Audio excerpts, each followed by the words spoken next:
July 6, 12 తారీఖున వచ్చిన material తిరుపతిలో వీళ్ళు 3 సార్లు టెస్ట్ చేసి ఆ ట్యాంకర్లను ఏదైతే 3 సార్లు టెస్ట్ చేసిన ప్రక్రియ ఏదైతే చేశారో ఆ ప్రక్రియలో ఈ టెస్ట్లలో అది ఫెయిల్ అయిన పిమ్మట ఆ కంటైనర్లో ఆ ట్యాంకర్ ఫెయిల్ అయితే ఆ ట్యాంకర్లను పక్కన పెట్టి ఆ ట్యాంకర్ ఫెయిల్ అయినటివి లోపలికి పంపించకుండా ఆ ట్యాంకర్లను పక్కకు పెట్టేసేసి ఆ ట్యాంకర్లు అసలు వాడుకలోనే తీసుకుని రాలేదు, వెనక్కి పంపించేశారు ఆ ట్యాంకర్లను.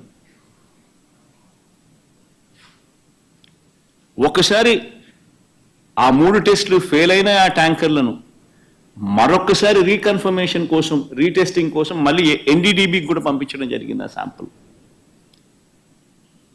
ఆ శాంపుల్ మళ్ళీ జూలై 23వ తారీఖున రిపోర్ట్ వచ్చింది.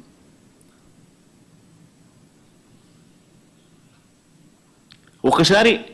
ఆ జూలై 6, జూలై 12న వచ్చిన ఈ ట్యాంకర్లు ఏదైతే టెస్టులు తిరుపతిలో చేసిన టెస్టులు ఏదైతే ఫెయిల్ అయినాయో అవి ఏదైతే వెనక్కి పంపించారో, వెనక్కి పంపించడమే కాకుండా షోకాస్ నోటీస్ వాళ్ళకి ఇచ్చారో ఆ జరిగిన సందర్భంలో జరిగిన ఒకసారి ఆ వీడియో క్లిప్పింగ్స్ ఒకసారి మళ్ళొక్కసారి గుర్తు చేస్తా ఉన్నా, ఒకసారి మళ్ళీ ప్లే చేస్తూ. ఇది జూలై 23వ తారీఖున సాక్షాత్ ఈవో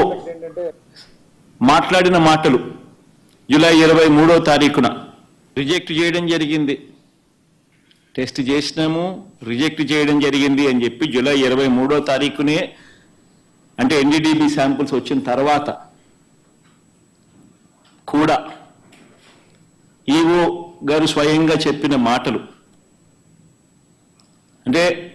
క్లియర్ కట్గా అర్థమవుతోంది. అసలు ట్యాంకర్లు వాడకంలోకి రాలేదు,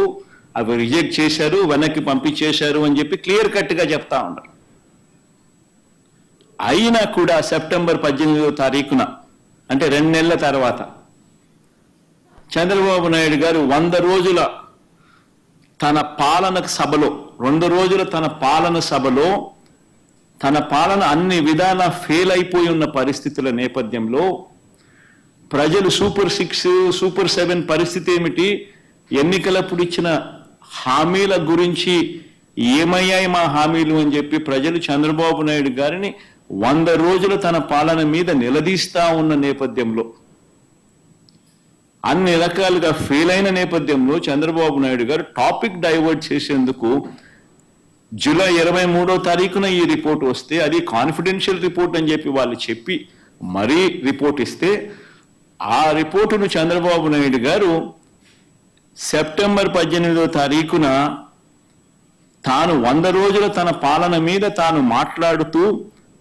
ఆ 100 రోజుల పాలన మీద తాను జరిపిన ఆ సభలో తాను మాట్లాడిన మాటలు ఒకసారి వినండి. దేవుని దగ్గర పెట్టే ప్రసాదం అపవిత్రం చేసే విధంగా ఓసారి బాధ వేస్తుంది. నాసి రకమైన ఇంగ్రీడియంట్సే కాకుండా ఎనిమల్ ఫ్యాట్ కూడా వాడారని, ఏది గీకు బదులు.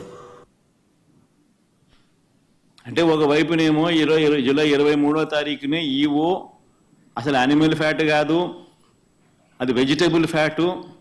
అంటే ఎన్డీడీబీ రిపోర్ట్ వచ్చినాక కూడా అంటే ఎందుకంటే ఆయన జ్ఞానం ఉంది కాబట్టి ఆయనకు తెలుసు కాబట్టి